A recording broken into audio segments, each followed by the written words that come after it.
Alright, it is time to get weird.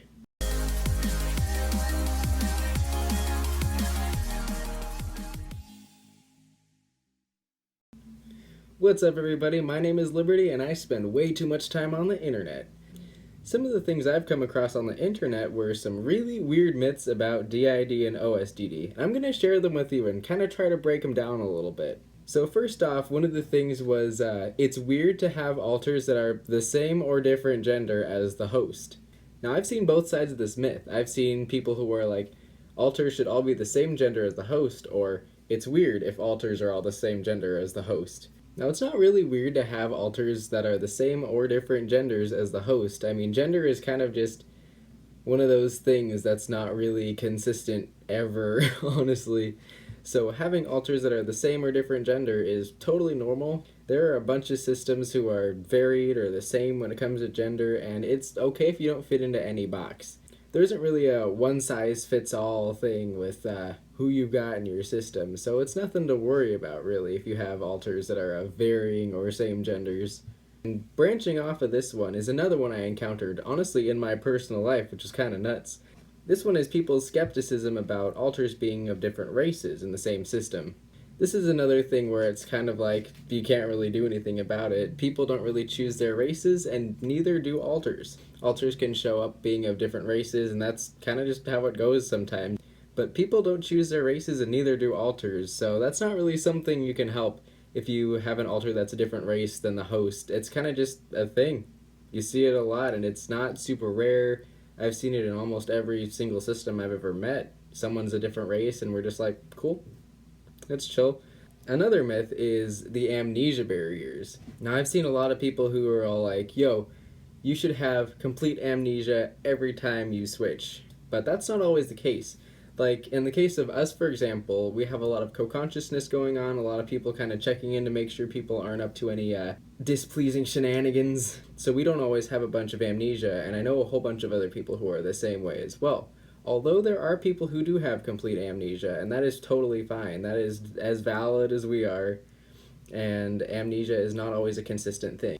Especially when it comes to a couple of alters who are already like pretty connected, like myself and Dante, for example. We can communicate pretty well with each other, and we don't have a lot of amnesia at all. But yeah, complete amnesia always is not always a thing. Oh my gosh, now this next one flipping kills me. I've had a bunch of people who have encountered this that I've met in my life on the internet. I messed up my hair. And this one is how one opinion of one alter somehow is the same opinion as everybody else. I'll unpack this a little bit. So say one of us, say I hate cheese, and then I say that in front of a friend, I'm like, yo, I hate cheese. And then a different alter fronts around them and is like, yo, I love cheese. And then the friend could be like, dude, don't you hate cheese? You just said that yesterday. And then they'd be like, no, that was Liberty. Liberty said he hated cheese.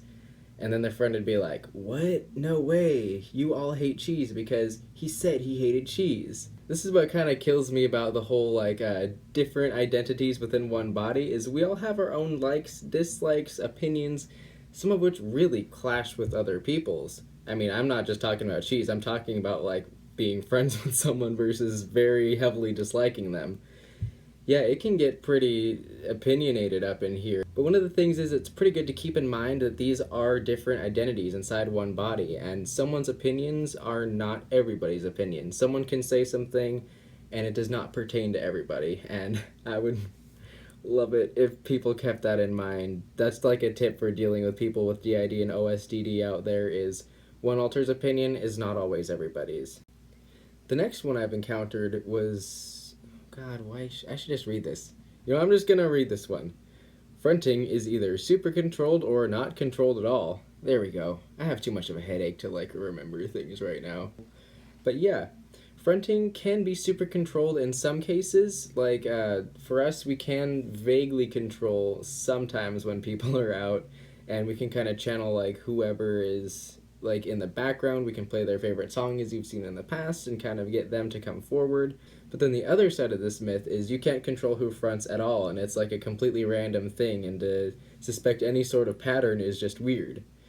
Now, both of these are kind of true in their own ways. Like I said, there isn't a one-size-fits-all kind of a box with being a system. Some people may have more control over which alters are fronting than others. Some literally don't have a pattern and it can be totally random, brought about by totally random things, or it can be super controlled. Like they could have gained a really good level of communication between alters and are therefore able to work things out really well between each other and able to figure out who would be best for the situation at hand and then acting appropriately based on that.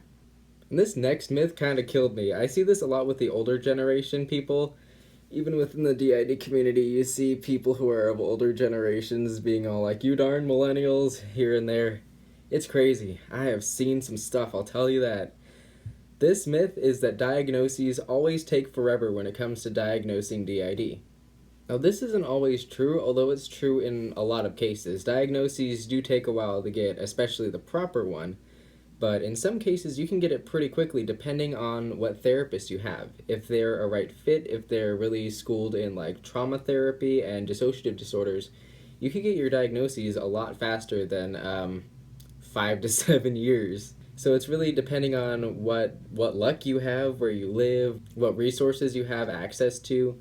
And you could end up with a diagnosis pretty quick. If that's what you really have, you could get diagnosed properly in a short amount of time. It's pretty sweet. We did not get ours pretty fast. We got ours a few years into therapy, I think. Although like therapy was kind of off and on for a while there, so we spent a good like 5 years without therapy, then went back and got a diagnosis within a year. That was pretty sweet, but that's just our own luck. It's not always that easy. The next myth is you can always tell when alters front. Yeah, that's super not true. We've got a friend and it's really hard to tell who's fronting sometimes, so we're kind of just like, yeah, you. And we kind of just call them by their system name as a nickname, and it kind of is a coverall for everybody, but that's beside the point. In cases where you can really tell where alters front, this is called Overt D.I.D. And Overt D.I.D is more like, if you guys have ever seen United States of Terra, the alters are like really upfront with who's out. They will dress and act exactly how they want to and not try to blend into their society at all. And I think that's really respectable, honestly. If people with D.I.D could be that open, you darn right I'd be up there. But in today's society, a lot of alters have to really take into consideration the host's life and like what to do and what's like inappropriate behavior and like how to sort of blend in and not draw attention to themselves. So in a lot of cases, you can't really tell when people switch at all. For crying out loud, we switched in the middle of a school presentation once and nobody suspected a thing. So yeah, some alters are pretty good at blending in and making it pretty secretive when they're fronting so that the host doesn't get into any trouble or nothing is made awkward by like someone totally different being there all of a sudden. The next one is about self-diagnosis and how self-diagnosis is frequently labeled as faking or like overthinking things or misdiagnosing oneself. When it comes to self-diagnosis, it's either like a hit or miss. Sometimes you're right and sometimes you're not, and that's okay if you're not right because self-diagnosis isn't anything official, and it's kind of just you taking the first steps to figuring something out. Like, if you're really on the fence about, like, hey, what's going on up here, I would suggest going to see a therapist or a counselor or someone who can kind of help you figure things out so you can get a really good, clear view on what's going on. But self-diagnoses can be the first step to, like, getting help. If you realize, like, hey, I align with a lot of these symptoms, I should probably see a therapist, then you're probably right. Sometimes it's the first step in the process of getting professional help, and that is A-okay. Now, this last one that I'm going to cover today is something that I've seen in the media a lot, and that is people with D.I.D cannot live ordinary lives. In the media, you see a lot of people whose lives are torn apart with their D.I.D. They're, like, too afraid to leave the house, Sybil, or they're kidnapping children and living double lives, or their marriage is being torn apart by many overt alters. Now, some people do have very difficult lives because of their D.I.D. Sometimes these amnesia barriers are so severe and these switches are so sudden and random that it's really hard to, like, nail down a good job. But that is not always the case. I have seen people who are professionals with D.I.D., medical professionals who maintain a really good career, and it's just totally fine. They're leading their lives, they're happy, they're doing what they love, and that's perfectly good. And that's not some groundbreaking rocket science thing. It's a bunch of alters working really well together and achieving the goals of the career that they want to do. Alright, so these were some of the weird myths that I have discovered about D.I.D. on the internet. Yeah, these are just like my own personal experiences, what I've managed to dig up over, God, what has it been, like 3 years in the D.I.D community on the internet? I've been around the block, I'll tell you that. You got any weird D.I.D myths you'd like to share? I'd love to hear them. Drop them down in the comments and I'll check them out. Like and subscribe if you feel like it, and I will see you all in the next video.